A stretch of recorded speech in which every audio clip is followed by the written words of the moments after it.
वर्णानाम् अर्थसंघानां रसानां छन्दसामपि मंगलानां च कर्तारौ वंदे वाणी विनायकौ। सभी को जय श्री कृष्ण। मानव जीवन का सर्वोत्तम लाभ लेने के लिए हम लोगों की आवश्यकता होती है कि हम अपने लक्ष्य को निर्धारित करें और उस लक्ष्य को निर्धारित करके उस दिशा में आगे बढ़ना आरंभ करें। इस प्रकार की कोई भी यात्रा जब करनी होती है उसे किसी न किसी प्रकार की शक्ति की आवश्यकता होती है। मुझे पुणे से मुंबई जाना है, गाड़ी में बैठना है तो गाड़ी में पेट्रोल चाहिए, प्रकाश की व्यवस्था चाहिए। अनेक प्रकार की शक्तियों का सहारा लेकर के ही हम आगे बढ़ते हैं।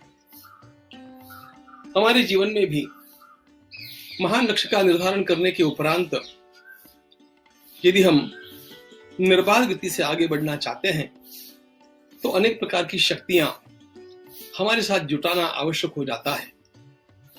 अनेक बार धन की आवश्यकता होती है, पर्याप्त समय की आवश्यकता होती है, अच्छे सहयोगियों की आवश्यकता होती है। हम लोगों को अनेक साधनों की आवश्यकता पड़ती जाती है जिनके बल पर हम आगे बढ़ते हैं। शक्ति के इन अनेक स्वरूपों में सबसे महत्वपूर्ण शक्ति होती है, सबसे महत्वपूर्ण संबल होता है हमारा आत्मविश्वास। बाकी सारी शक्तियां हमने उपलब्ध कर ली अथवा हम लोगों को किसी प्रकार से प्राप्त हो गई तो भी वे सारी शक्तियां व्यर्थ हो जाती है यदि हमारा आत्मविश्वास प्रबल नहीं है। तीव्र संवेग पूर्ण आत्मविश्वास, तीव्र इच्छा शक्ति के साथ आत्मविश्वास को लेकर के जो चला वह बाकी शक्तियां उसके साथ है अथवा नहीं है। आज नहीं है तो भी कल उपलब्ध हो जाएगी, किंतु यदि तीव्र संवेग नहीं है, तीव्र इच्छा और आत्मविश्वास प्रबल नहीं है तो बाकी सारी शक्तियों के होने पर भी हम लोग आगे नहीं बढ़ सकते हैं।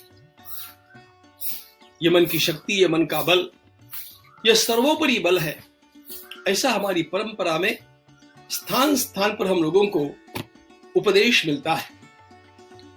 इसलिए मनुष्य को चाहिए कि वह किसी भी प्रकार अपने मनोबल को गिरने न दे। जब मैं अपने लक्ष्य की ओर चल पड़ा हूं तो चाहे जो हो जाए मैं किसी भी प्रकार उसको प्राप्त करके रहूंगा और अवश्य रहूंगा।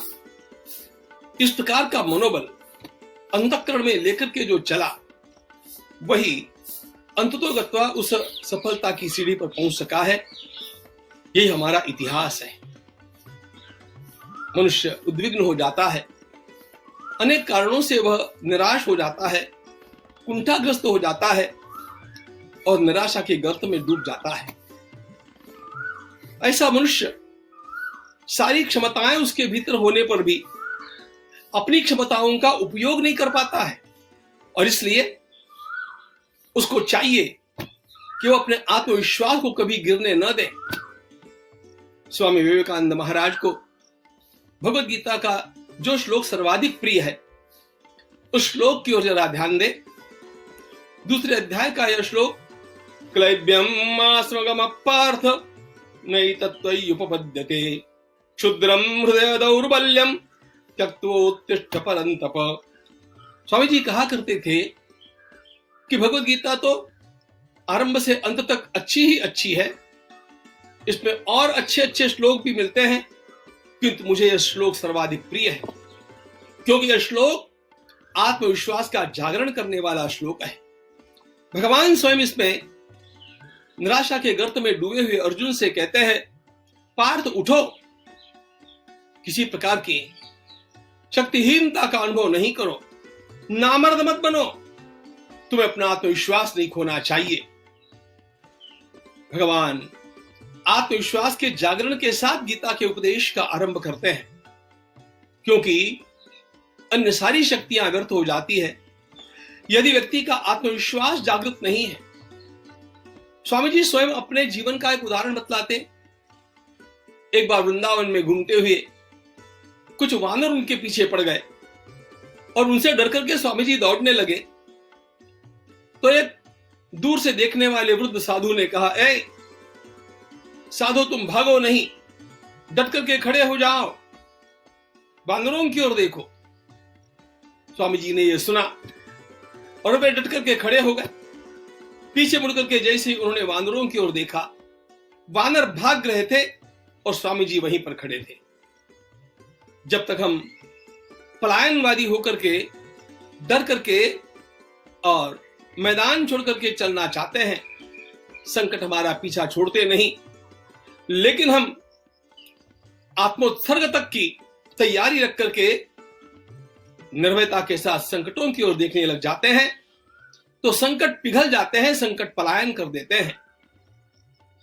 महाभारत में बड़ा सुंदर प्रसंग आता है। यह उपदेश कुंती माता ने अपने पुत्रों को भेजा हुआ संदेश है, जो भगवान श्री कृष्ण के साथ भेजा है। वो विशाल सारी धारणाएं बतलाने का यह समय नहीं, किंतु उसकी एक बात, कुंती माता ने विदुला माता का उदाहरण लिया। सिंधु देश का राजा संजय जो युवक था, युद्ध से पलायन करके दौड़ आया था और अपने कमरे में लेट गया था।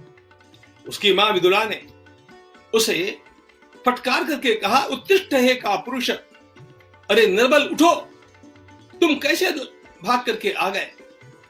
उत्थातव्यम जागृतव्यम योक्तव्यम भूतिकर पशु, तुम्हें जाकर के अपना कर्तव्य करना चाहिए।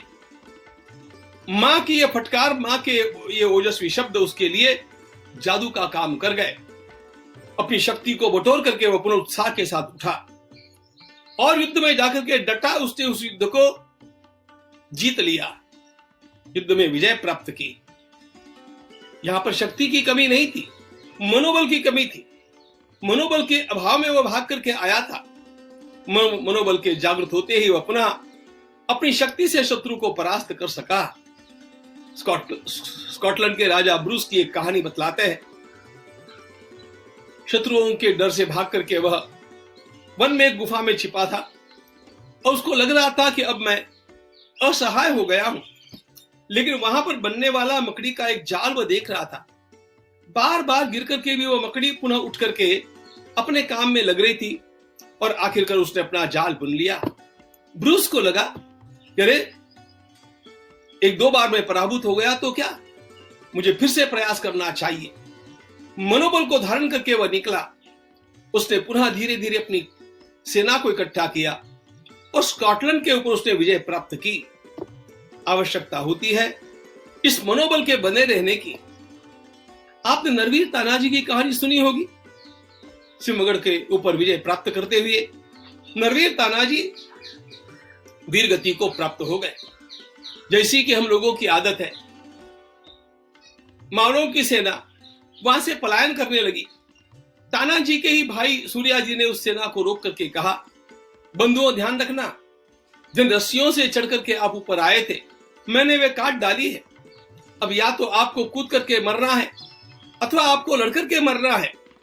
सेना पीछे फिर गई और पुनः उन्होंने युद्ध किया और आश्चर्य की बात है 1500 शत्रुओं को परास्त करके 300 मावलों ने विजय प्राप्त की। पुरुषार्थ की कमी नहीं थी, लेकिन तानाजी की वीरगति को देख करके उनका मनोबल टूट गया था। मनुष्य को अपने जीवन में सर्वदा इस मनोबल को बनाए रखना चाहिए और उसको चाहिए कि वह निरंतर संकल्प करता रहे कि मैं जीत करके रहूंगा। अमेरिका के महान राष्ट्रपति जिसने अपनी अमिट छाप केवल अमेरिका के नहीं विश्व के इतिहास पर छोड़ी है, वे अब्राहम लिंकन, जो स्वयं एक साधारण परिवार से थे, 30 वर्षों तक जूझते रहे। इन 30 वर्षों में 10-11 बार वो हार गए चुनाव में। उनका व्यवसाय 2 बार इतना डूब गया कि पास में बिल्कुल पैसा नहीं रहा। 2 बार वे भयंकर बीमारी में से बच निकले। उनकी प्रिय पत्नी का देहांत ही बीच में हो गया। ऐसी अनेक आपदाओं को झेलते हुए भी अब्राहम के अंतःकरण का वह विश्वास डगमगाया नहीं। एक न एक दिन मैं अमेरिका का राष्ट्राध्यक्ष होकर के दिखाऊंगा। इस निश्चय को लेकर के वे चले और वह सुनहरा दिन उनके जीवन में आया। अमेरिका के राष्ट्रपति पद की कुर्सी पर जाकर के अब्राहम विराजमान हो गए। क्या था उनके पास? एक ही बात थी जो अत्यंत मजबूत थी और वह थी मनोबल। आपने अंग्रेजी की वे पंक्तियां अवश्य सुनी होगी, if wealth is lost nothing is lost, if health is lost something is lost, if character is lost everything is lost. ये पंक्तियां तो मैंने भी सुनी, लेकिन मैं इन 3 पंक्तियों के साथ इनको पूर्ण करने के लिए अपनी ओर से एक पंक्ति और जोड़ता हूं। If wealth is lost nothing is lost, if health is lost something is lost, if character is lost everything is lost. That's true, but if confidence is lost everything is lost forever, and therefore never lose your confidence. जिसका confidence, जिसका आत्मविश्वास अडिग है वह अवश्य जीतेगा। और इसलिए हमारे भगवान वेद ने हम लोगों को आज्ञा दी कि बार बार निश्चय करो कि मैं अजित रहूंगा, मेरा कोई पराभव नहीं कर पाएगा। अहम इंद्रो न पराजिज्ञ, क्योंकि मैं परमात्मा का अंश हूं, परमात्मा का तेज मेरे भीतर है और इसलिए मैं सफल होकर के रहूंगा। जो स्वयं इस प्रकार के आत्मविश्वास की पूंजी को लेकर के चलते हैं, एक न एक दिन वे सफलता की सीढ़ियां पार करते हुए शिखर पर जाकर के अवश्य पहुंचते ही है। आपके और सभी के जीवन में यह आत्मविश्वास भरा रहे, इस प्रकार का आशीर्वाद हनुमान जी महाराज से मांगता हुआ अपनी वाणी को विराम देता हूं। जय श्री राम।